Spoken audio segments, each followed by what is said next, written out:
Bonjour mes amis, me revoilà pour parcourir avec vous une page d'évangile. Alors aujourd'hui, nous allons regarder l'évangile selon saint Marc 10, de 35 à 45. Alors le texte d'aujourd'hui nous dit que en ce temps-là, Jean et Jacques, fils de Zébédée, s'approchent de Jésus et lui disent: Maître, ce que nous allons te demander, nous voudrions que tu le fasses pour nous. Il leur dit: Que voulez-vous que je fasse pour vous? Ils lui répondirent: Donne-nous de siéger, l'un à ta droite et l'autre à ta gauche, dans ta gloire. Jésus leur répondit: Vous ne savez pas ce que vous demandez. Pouvez-vous boire la coupe que je vais boire? Être baptisé du baptême dans lequel je vais être plongé? Ils lui dirent: Nous le pouvons.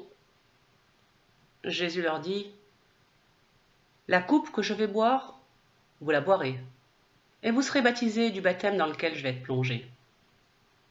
Quant à siéger à ma droite ou à ma gauche, ce n'est pas à moi de l'accorder. Il y a ceux pour qui cela est préparé. Les 10 autres qui avaient entendu se mirent à s'indigner contre Jean et Jacques. Jésus les appela et leur dit: Vous le savez, ceux que l'on regarde comme chefs des nations les commandent en maîtres. Les grands leur font sentir leur pouvoir. Parmi vous, il ne doit pas en être ainsi. Celui qui veut devenir grand parmi vous sera votre serviteur. Celui qui veut être parmi vous le premier sera l'esclave de tous.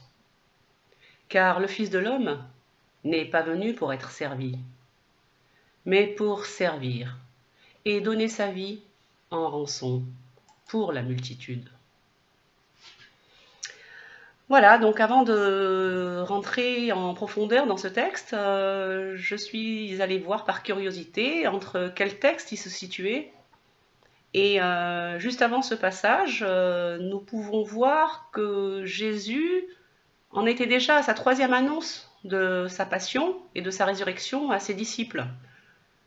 Et juste après ce passage se situe l'épisode avec Bartimée. Ce qui me frappe, c'est comment quelqu'un qui vous a juste il y a quelque temps annoncé toutes les souffrances par lesquelles il devait aller et qu'il attendait, leur seule préoccupation, c'est de vouloir être les premiers parmi les premiers. C'est comme si tout ce temps passé aux côtés de Jésus n'avait pas changé leur cœur. Et c'est pour ça que l'épisode de Bartimée juste après est intéressant, parce qu'il y a beaucoup de similitudes entre les deux textes. Dans chacun des textes, l'un et l'autre demandent quelque chose. Dans le premier texte, les fils du tonnerre, comme on les appelle, Jacques et Jean, demandent à siéger parmi les premiers. Alors que Bartimée, lui, ne réclame qu'une chose, c'est de pouvoir voir, entendre, de redevenir un homme debout. Et là, l'attitude de Jésus est très instructive parce que il va répondre à chacun selon son cœur. Aux 2 apôtres, il va leur expliquer que il n'est pas question de cette place-là. La seule place qui convienne à Jésus et aux disciples qui veulent le suivre, c'est comme lui, à son image, quand nous rencontrons des Bartimée sur nos routes, être capable déjà dans un premier temps d'entendre leurs cris de douleur et leurs cris de souffrance, chose que les apôtres n'entendront même pas de Jésus après l'annonce qu'il leur a faite de sa passion prochaine.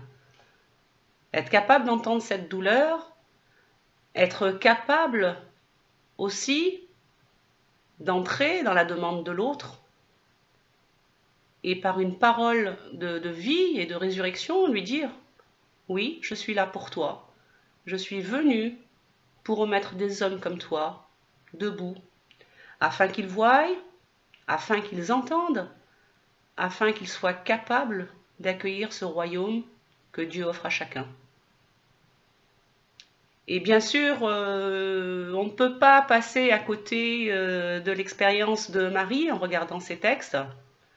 Marie est notre exemple à tous, celle qui a su accueillir dans son fort intérieur, qui s'est laissée encercler dans cette demeure intérieure, comme disait Thérèse d'Avila, pour y accueillir une parole qui va la dépasser, qui va la perturber, qui va inquiéter Joseph, et qui quand même sera accueillie par elle. Alors je pense que ce premier message que nous donne aussi cet évangile, c'est que si nous n'apprenons pas à être des porteurs de la parole de Dieu, comme Marie porte l'enfant dans ses bras et l'offre au monde, si nous, chrétiens d'aujourd'hui, nous ne sommes pas capables d'accueillir cette parole, d'une part de la porter et ensuite de l'offrir au monde, eh bien, je pense que nous risquons de devenir très vite des momies d'une église qui est en train de mourir. Alors que l'évangile, c'est tout autre chose.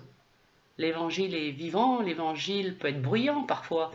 L'évangile nous sort de nous-mêmes, alors qu'en même temps, il nous demande de rentrer en nous-mêmes.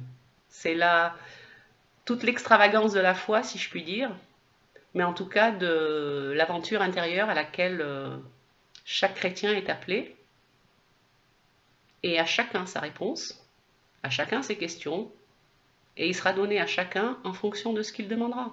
Ça, c'est assuré et garanti.